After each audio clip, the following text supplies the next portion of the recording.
climbing.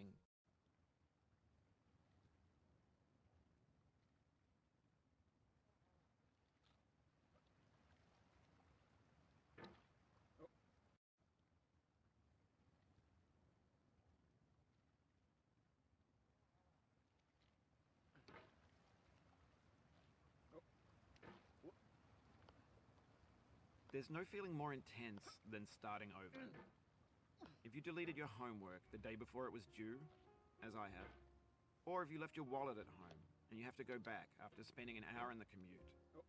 If you won some money at the casino and then put all your winnings on red but it came up black. If you got your best shirt dry cleaned before a wedding and then immediately dropped food on it.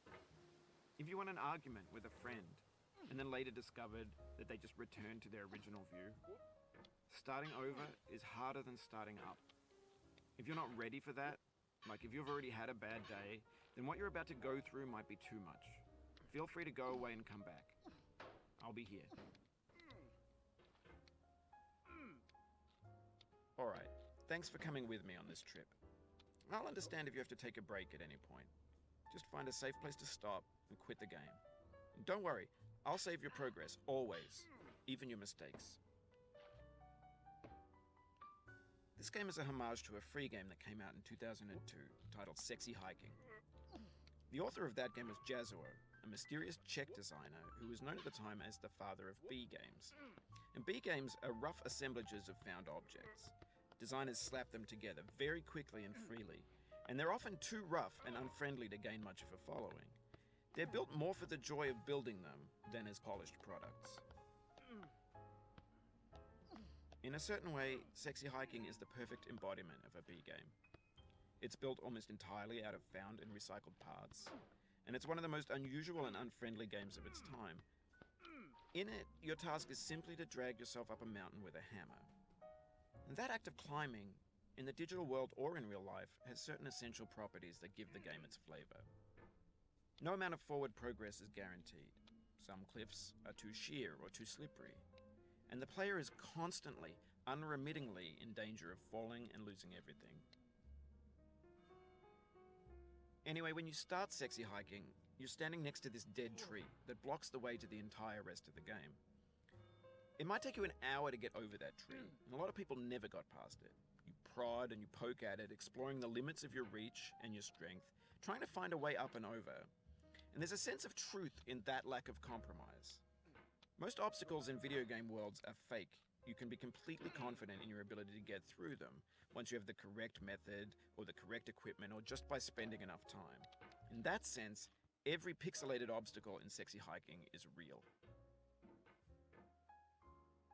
The obstacles in Sexy Hiking are unyielding, and that makes the game uniquely frustrating. But I'm not sure Jazuo intended to make a frustrating game. The frustration is just essential to the act of climbing, and it's authentic to the process of building a game about climbing. A funny thing happened to me as I was building this mountain. I'd have an idea for a new obstacle, and I'd build it, test it, and it would usually turn out to be unreasonably hard. But I couldn't bring myself to make it easier. It already felt like my inability to get past the new obstacle was my fault as a player rather than as a builder. Imaginary mountains build themselves from our efforts to climb them, and it's our repeated attempts to reach the summit that turns those mountains into something real. When you're building a video game world, you're building with ideas, and that can be like working with quickset cement. You mold your ideas into a certain shape that can be played with, and in the process of playing with them, they begin to harden and set until they're immutable, like rock. And at that point, you can't change the world. Not without breaking it into pieces and starting fresh with new ideas. For years now, people have been predicting that games would soon be made out of prefabricated objects, bought in a store and assembled into a world. And for the most part, that hasn't happened, because the objects in the stores are trash. I don't mean they look bad or that they're badly made, although a lot of them are. I mean they're trash in the way that food becomes trash as soon as you put it in the sink. Things are made to be consumed and used in a certain context, and once the moment is gone, they transform into garbage. In the context of technology, those moments pass by in seconds. Over time, we've poured more and more refuse into this vast digital landfill that we call the internet. It now vastly outnumbers and outweighs the things that are fresh and untainted and unused. When everything around us is cultural trash, trash becomes the new medium, the lingua franca of the digital age. And you can build culture out of trash.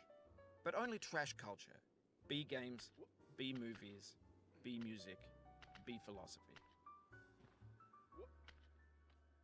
Maybe this is what digital culture is. A monstrous mountain of trash, the ash heap of creativity's fountain. A landfill with everything we ever thought of in it. Grand, infinite, and unsorted. There's 3D models of breakfast, Gen X's fanfic novels, scan magazines, green screen Shia LaBeouf, banned snuff scenes on Live Leak.